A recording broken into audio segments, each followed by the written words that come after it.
Paul, we are here in Bochum. We are. You're introducing your brand new album. But before we talk about the album, please first introduce... Oh, the band I have with me this time? Yep. Is Thomas Lang playing drums and Pete Griffin playing bass. And Thomas I've played with on the last solo tour that I did, as well as my vibrato album. And he also played on I Can Destroy, my new CD.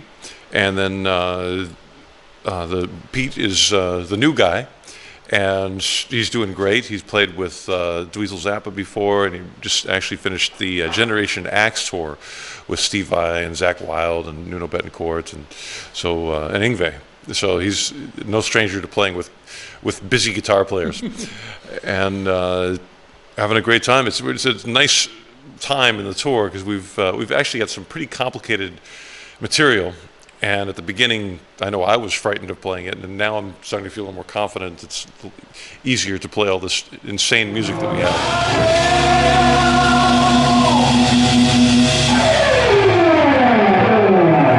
Use your goddamn turn signal!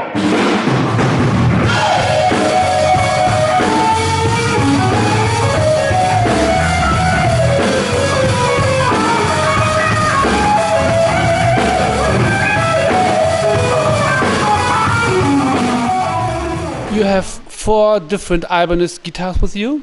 Mm-hmm. Can you make a short comment to each of them? Yeah, sure. Well, I have one of them with me, which is a PGM. This is a new one that the custom shop made. It's actually really similar to the production model that's out now, which is the PGM ATP. And this one, the only real difference is it's white. And my most popular version of the PGM is the white one, and it looks good on stage from far away, so I was just curious about making a white one. And then I've got a Fireman, which is actually a custom shop one. It's blue, and it has all the design of a bottle of Japanese Kikusui sake.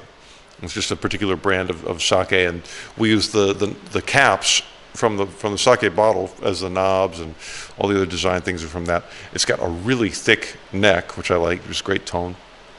And then the two other guitars are Ibanez Micro guitars, and they're actually it's a new model. It's the PGM Micro, and the difference is, of course, it's the same paint job as this one, but the neck is much shorter. Mm-hmm.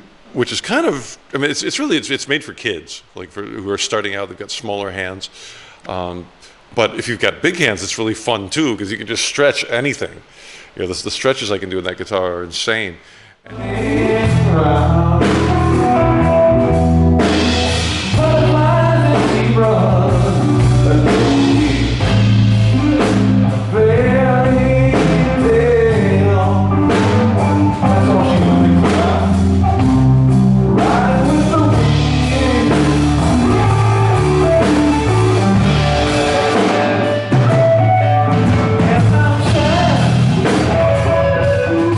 I brought 2 of them. One I set up for slide, so it is an open G tuning, and the other one is actually an even more unusual tuning. It's just 3 strings, and they're all tuned to E. So there's a low E, a middle E, and a high E, and it allows me to do these just insane arpeggios that can only be done on that one guitar, and there's not much else you can do, but it's such a good lick, it's worth it. Mm-hmm. And the tuning of this guitar? And what? The tuning of this guitar? Oh, it's just normal. All right. It's standard.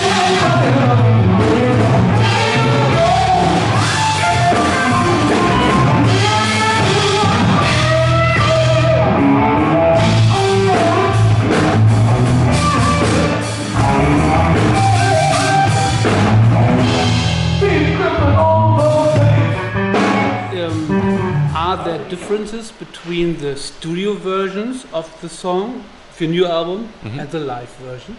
Oh, well, in the studio I had a bigger band. I had 2 other guitar players who were singing and harmonizing.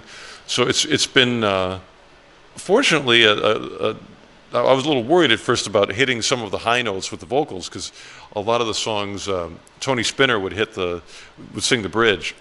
And my voice has held up pretty well, so I've been able to sing a lot of the high parts, and and Pete's doing, you know, at least one of the harmonies, so we got some harmony there. And yeah, besides that, it's just, you know, I'm much more familiar with the songs now. When we recorded them, we had barely rehearsed them, you know, so they were brand new. So it's nice now that I really know them better. I know what's coming. I don't have to think as much. It just flows out more naturally. Right. Okay. Thank you very much. Thank you.